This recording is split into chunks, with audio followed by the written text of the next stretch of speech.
నమస్కారం గురుగారు. నమస్కారం అమ్మా సృజన. గురుగారు, బల్లి శాస్త్రం ప్రకారం మరి కనుబొమ్మల మీద బల్లి పడినట్టయితే ఎలాంటి దోషాలు కలుగుతాయంటారు? మరి ఇలాగే చేసుకోవాల్సిన పరిహారాలు ఏంటంటారు? అవును, ఇప్పుడు బల్లి అనేది అప్రయత్నంగా పడుతుంది. మనం చూసి యాంగిల్ని చూసి మనం దాని దగ్గరికి వెళ్ళి నా మీద పడు అన్నా పడదు అది. అలాగే అది ఎప్పుడు పడుతుందో దానికే తెలీదు. అది తలపైన పడుతుందా కళ్ళ మీద పడుతుందా. కళ్ళ మీద పడ్డం ఏంటి అనుకుంటాం, కన్ను డైరెక్ట్ ఏమి అటాక్ చేయదు కదా అని. కానీ కంటి భాగము, కన్ను భాగము అంటే ఏంటి, కన్ను రెప్పలు ప్లస్ ఇదంతా కలిపి కన్ను ఇక్కడ వరకు కళ్ళు అని చెప్పుకుంటాం. సో ఈ యొక్క కను బొమ్మల మీద కనుక కంటి కుడి మళ్ళీ ఇందులో రెండు భాగాలు చేసుకోవాలి, కుడి కంటి ఎడమ కంటి. ఇప్పుడు మనకి కుడి కంటి మీద కానీ ఆడవాళ్ళకి ఎడమ కంటి మీద కానీ మగవాళ్ళకి కుడి కంటికి కనుక బల్లి పడితే సంవత్సరం లోపల వీళ్ళకి ధనలాభం గ్యారంటీ. డబ్బు వస్తుంది, సంపద వస్తుంది, పేరు వస్తుంది, కీర్తి వస్తుంది, ప్రతిష్టలు వస్తాయి, సంతానం కలుగుతుంది.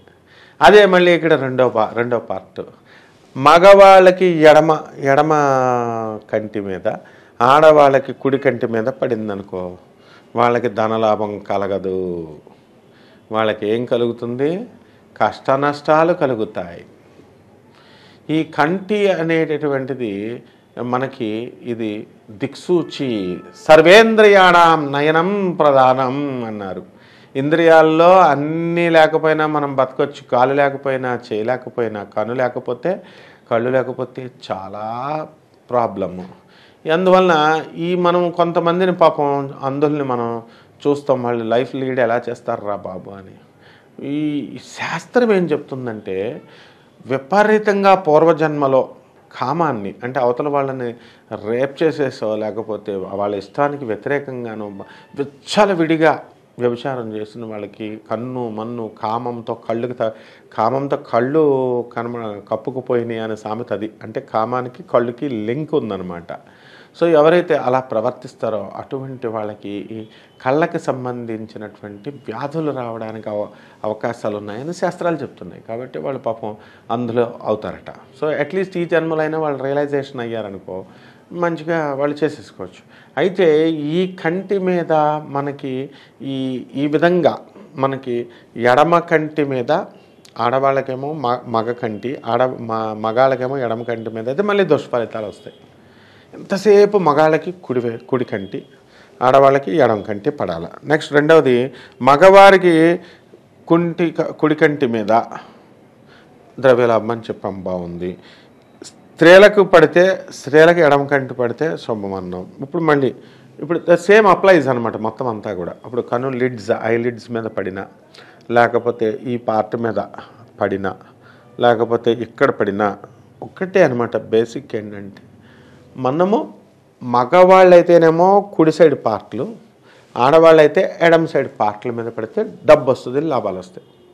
అలా కాకుండా మగవాళ్ళకి ఎడమ పైన పడి ఆడవాళ్ళకి కుడి కంటి పార్ట్ల మీద పడితే నష్టం వస్తుంది. ఈజీ టు రిమెంబర్ అనమాట.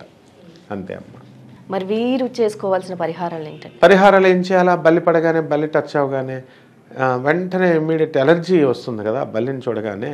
అందుకని అది బాడీని టచ్ చేస్తే తప్పకుండా ఎలర్జీ. అది దోషాలంటే అదే అనమాట. సో ఇమ్మీడియట్ గబగబా you have to run to the bathroom and you have to take bath.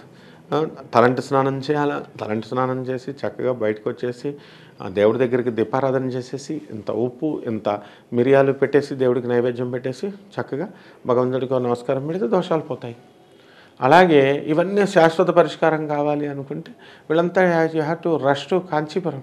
ఇప్పుడు అందరికీ తిరుపతి వెళ్ళిపోతున్నారు. మా గురువుగారు అయినటువంటి రమణ దీక్షితులు గారు, తిరుమల తిరుపతి దేవస్థానం ప్రధాన పూజారి గారు. ఆయన ఎంత లిబరల్గా చెప్తారంటే, ఎంత ఓపెన్గా చెప్తారంటే, అంత పదవిలో ఉండి అద్భుతం, అత్యద్భుతం.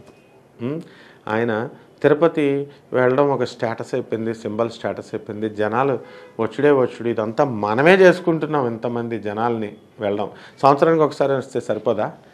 4-5 సార్లు, 12 నెలలకు 12 సార్లు బిల్డప్లు అనమాట ఇవన్నీ. ఇలా వెళ్ళడం వల్ల ఏమవుతుందంటే రష్ అయిపోతుంది. కాబట్టి మిగతా వాళ్ళకి అవకాశం ఇవ్వాలి కదా.